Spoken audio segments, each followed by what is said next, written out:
So let's get one thing straight. You screwed up. Big time. No sugarcoating it. You cheated on your wife. You broke trust, and now you're drowning in this guilt, in this shame, and this divorce that you're in feels like a slow motion car crash. Your kids are not even looking at you, and every time you close your eyes, you replay this disaster like a fucking highlight reel of your worst decisions. You hate yourself, I get it. You think you deserve this misery, I get it. And maybe you do. But guess what? Sitting here rotting in guilt is not helping anyone. Let's get that straight.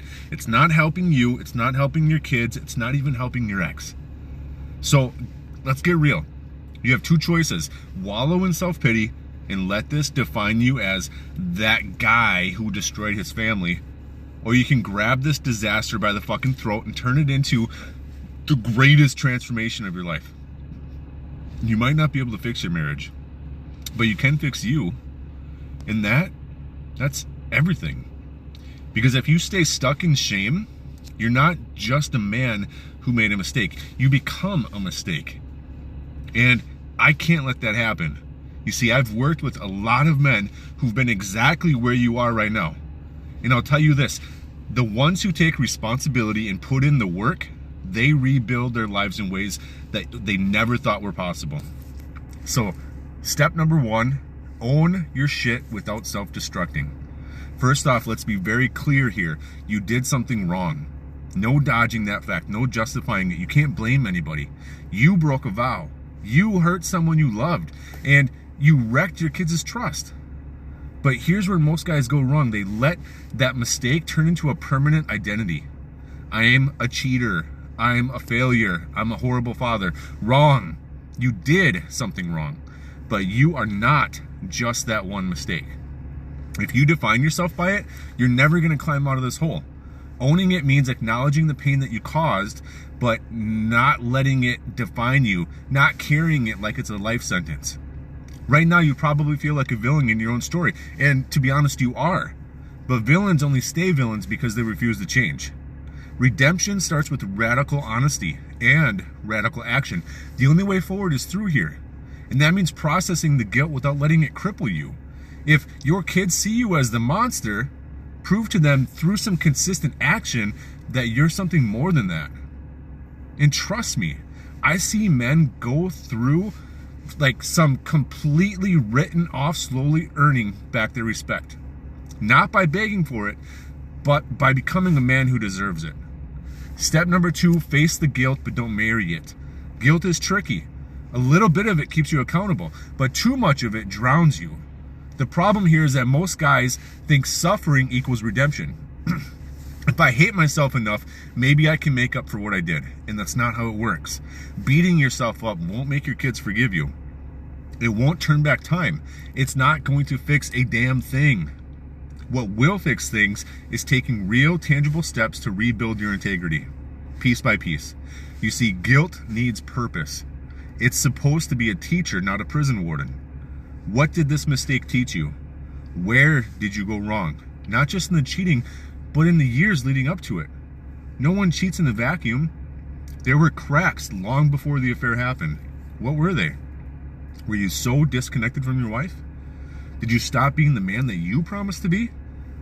Did you let stress, loneliness, or your ego drive you into making the choice that cost you everything? Answer these questions. Own your part.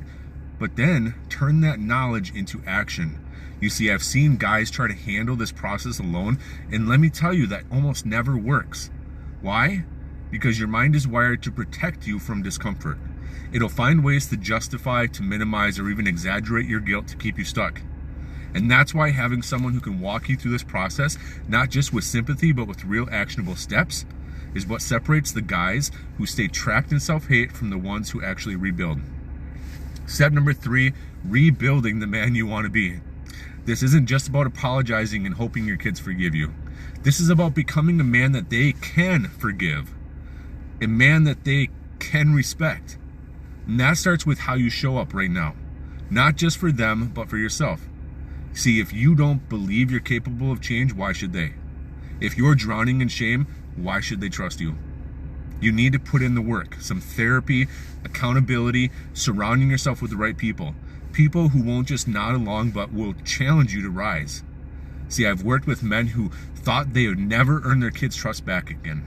And I can tell you this, the ones who commit to becoming better, not just for show, but for real, those are the guys who get that second chance. It's not overnight though, and it's not guaranteed, but it is entirely possible, I promise you. Step number 4, accept that forgiveness isn't on your timeline.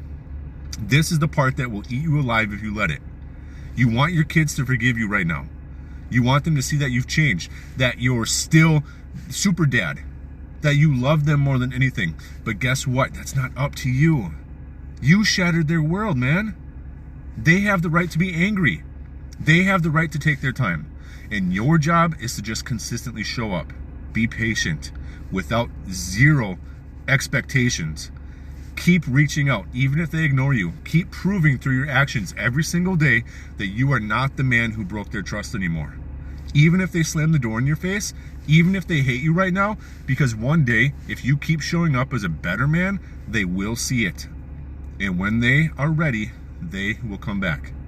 But most men quit before that happens. I've seen it time and time again. The guys who don't quit, they win back something more valuable than just forgiveness. They win back respect. Step number 5, stop punishing yourself and start building again. I see this all the fucking time. Men who screw up and then self-destruct even further.